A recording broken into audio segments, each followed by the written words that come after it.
Alors là, vous découvrez cette musique, hein. Moi, ça fait 2 semaines que j'entends que ça. Je n'en peux plus. Je n'en peux plus, cette musique. Mais bon, je vais la garder maintenant, hein. T'en Oui, penses moi quoi de la aussi. musique, Gwendal? Elle est comment? Elle est pas mal, non? J'adore. C'est vraiment. Ouais, hein, ça reste un peu en tête, hein. T'étais comment en Elle sciences rentre dans la tête. Alors, toi, à ton époque, ça s'appelait pas Sciences de la vie et de la Terre, si? Si, non, mais Ah, par contre, déjà. ouais. Ah oui, parce Il y que a toi, t'es vraiment jeune, qu'à ouais. ton époque que ça n'existait pas. Mais Voilà. bon, C'est ça. Merci beaucoup. Merci de, merci d'insister. Et alors, t'aimais bien les sciences ou pas? Est-ce que t'aimes bien ça? alors, moi, j'adorais les sciences. Ah, C'est plutôt les sciences qui m'aimaient pas. Mais moi, j'adorais. oui, bon, c'est un autre problème. Et t'étais plutôt quoi? Plutôt physique, plutôt chimie, plutôt nature? Non, plutôt SVT. Vraiment, pour le coup, la chimie, j'avoue qu'on m'a perdu un peu sur tout ce qui est formule, neutrons, etc. Mais par contre, SVT, je trouvais que c'était trop bien. Trop bien parce que ça explique vraiment dans quoi on vit en fait et ça nous sensibilise. Exactement, et c'est exactement le but du cours d'Adrien. Je précise encore, je le redis, parce que pour l'instant, les gens sont un peu timides. Ils disent juste, oh, bravo, super, merci, j'ai que des trucs comme ça. Vous pouvez poser des questions, hein, et même au fur et à mesure de l'émission, Nicolas est encore avec nous pendant un petit peu de temps. Si vous avez d'un seul coup une question qui vous vient sur les homonymes, pouf, comme ça, n'hésitez pas, on y reviendra. Et vous pouvez aussi poser des questions à Adrien, puisque maintenant, Adrien, c'est ton tour. Nous allons donc parler Yes. d'un monsieur qui était là il y a très longtemps, hein, regardez, qui avait toujours une tête un peu bizarre. Voilà, ça c'est quand il est content. Euh, je ne sais pas si vous devinez qui c'est. C'est qui ça à ton avis, Gwendal? C'est le père Fouras, non? Alors le père Fouras comme ça, je ne l'ai jamais vu comme ça. Pourtant, je l'ai vu plein Si, de je fois, hein, sais, le je père sais. Fouras. Un jour de canicule, voilà. Le père Fouras, un jour de canicule, il a quitté son fort pour aller à La Rochelle, juste à côté, se mettre dans la nature. Je Non, sais c'est qui c'est, pas. moi. Toi, tu sais qui c'est, Ton Nicolas? papa? Alors, tu penses que c'est qui, Ouais, Nicolas? c'est Archimaigre. Ah, pas mal! Elle est Waouh. pas mal, Presque, celle-là. presque. Elle est pas mal, celle-là. Non, non. Il s'agit donc de Archimède. Archimède. Eh oui. Et ouais, moi j'étais parti pour aller faire un ping-pong. Et je me suis dit, bon, ben c'est pas grave, je vais me servir de balle de ping-pong pour mettre en évidence la poussée d'Archimède. Et si ça marche, alors on pourra tous dire Eureka, parce que Eureka, ça signifie j'ai trouvé en grec ancien, et c'est ce qu'aurait lancé Archimède lorsqu'il a, dans sa baignoire, mis en évidence les principes qui régissent la poussée d'Archimède. Eh oui, alors, c'était en Archimède, on précise, c'était un monsieur qui était là il y a très longtemps, hein. Il a trouvé ça il y a longtemps, puisqu'il était là au 3e siècle, avant notre 3e ère. siècle avant Jésus-Christ. Ah oui, c'était. Donc il y a à peu près 2300 ans, quoi. Mais on avait déjà des baignoires, donc. On avait déjà des baignoires. C'est intéressant. On avait déjà des baignoires et plutôt que d'aller prendre un bain, moi je te propose une première expérience. Tu vas voir, c'est marrant. On va prendre un récipient dans lequel on va mettre un petit peu de semoule. Et dessus, je vais y mettre une balle de ping-pong et une balle de golf. Ah. Je vais recouvrir le tout de semoule jusqu'à ce que les balles ne se voient plus. Alors évidemment, vous pouvez refaire l'expérience à la maison. C'est le principe de l'expérience, c'est ça qui est amusant. Vous pouvez les faire sans aucun problème, amusez-vous, essayez. Il faut avoir une balle de golf, une balle de ping-pong et de la semoule. Mais enfin, on peut s'amuser à les refaire. Complètement. Et alors moi, maintenant, je vous parie que je vais réussir à faire réapparaître l'une de ces deux balles sans toucher à la semoule. Vous me croyez? D'accord. Quelqu'un y croit ou pas? Tout le monde y croit ou pas? Non, mais Gwendal, tu penses que c'est totalement. possible Ouais. ou pas? Ouais, je pense que c'est possible. Après, est-ce que c'est. Ouais, je sais pas. Alors, comment Eh bien, ça? pour faire réapparaître l'une de ces deux balles, regarde, je vais donner de petits coups sur la paroi du récipient. Et la balle de ping-pong est remontée toute seule à la surface. Ah non, mais attends, c'est quasiment de la magie.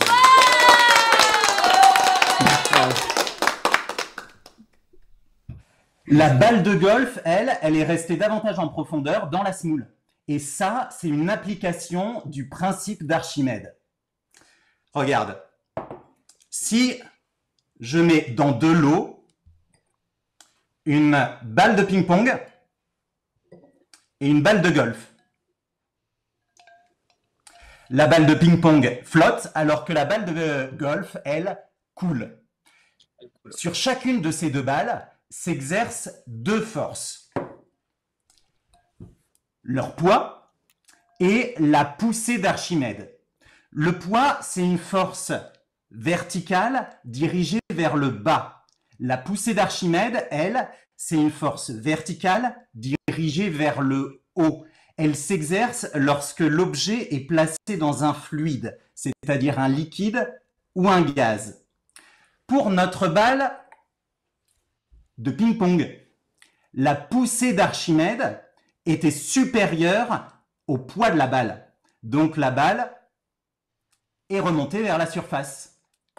Pour la balle de golf, elle, la poussée d'Archimède était moins importante que le poids de la balle. Et la balle a coulé. Alors, tu vas me dire, ma semoule, c'est pas un liquide. Oui, mais en donnant des petits coups sur la paroi du récipient, on a limité les frottements entre les grains et la semoule se comporte alors presque comme un liquide. C'est pourquoi la balle de ping-pong est remontée vers la surface. Alors, cette poussée d'Archimède, elle dépend du fluide dans lequel est placé l'objet. Par exemple, la poussée d'Archimède, elle est plus importante dans l'eau que dans l'air, mais elle est aussi plus importante dans l'eau salée que dans l'eau douce. Et c'est la raison pour laquelle on flotte plus facilement dans la mer que dans un lac. Ah, c'est à cause du sel, évidemment, parce que du coup, c'est plus dense, c'est ça. Et effectivement, derrière, il y a une histoire de densité, mais ça, ce sera une autre leçon. J'ai une question. Je te propose maintenant... Attends, regarde, j'ai une question. Je l'ai mise à l'écran, parce que maintenant, avec la technologie, j'arrive à faire des trucs de fou. Oh là là. Quelle est la différence entre poids et masse? Alors, le poids, c'est une force qui s'exerce sur l'objet et qui dépend de sa masse. Sa masse, la masse d'un objet, c'est ce qu'on peut mesurer avec une balance, ce qui est mesuré en kilogrammes, par exemple. Attends, parce que quand on dit toujours attends. Ah bah ça y est, révélation. Gwendal, par exemple, qui est tout svelte et qui doit peser, à mon avis, dans les 65 kilos, tellement il est bien équilibré. En fait, on dit que c'est son poids, mais c'est pas son poids, c'est sa masse, c'est ça que tu veux dire? En réalité, on devrait dire que c'est sa masse et pas son poids. Oh, le poids, c'est la force qui s'exerce sur Gwendal et qui l'attire vers la Terre. Ça, c'est la masse. Non, la La masse, c'est le poids. ta masse, c'était 65 kilos. D'accord. Ah, d'accord. Donc, en gros, la masse, c'est mon poids. Et quand on dit que quelqu'un est relou, c'est son poids. C'est pas du tout ça. Ça dépend s'il est à la masse ou pas. Non, mais en fait, en gros, ce qu'on appelle la masse, c'est ce qu'on appelle le poids. En fait, c'est la masse, quoi, pour nous, pour le commun des En mortels. réalité, c'est la masse. Ouais. Dans le langage courant, on parle de poids, mais il s'agit plutôt de la masse. Ah ben, on fait tous Bon, une bêtise. le poids dépend de la masse de l'objet. Hein. On fait tous des bêtises, quoi. On dit tous n'importe quoi. Alors, merci pour cette question. Alex, je te propose une deuxième expérience. Savoir, on va s'amuser à faire varier le rapport de force qui existe entre le poids et la poussée d'Archimède. Pour ça, je vais prendre un entonnoir. Dans cet entonnoir, je vais placer ma balle de ping-pong. À ton avis, si je verse de l'eau dans l'entonnoir, que va faire la balle de ping-pong? Ah bah, c'est pas grave, vous demandez ça à Gwendal, à ton avis, elle va faire quoi la balle de ping-pong? Si tu verses de l'eau dans l'entonnoir, Oui. Ouais. bah, elle est supposée remonter. Elle est supposée remonter, ouais, on l'a vu juste avant. Bon, on va tester. Je verse de l'eau dans l'entonnoir. Mais c'est de l'eau bleue.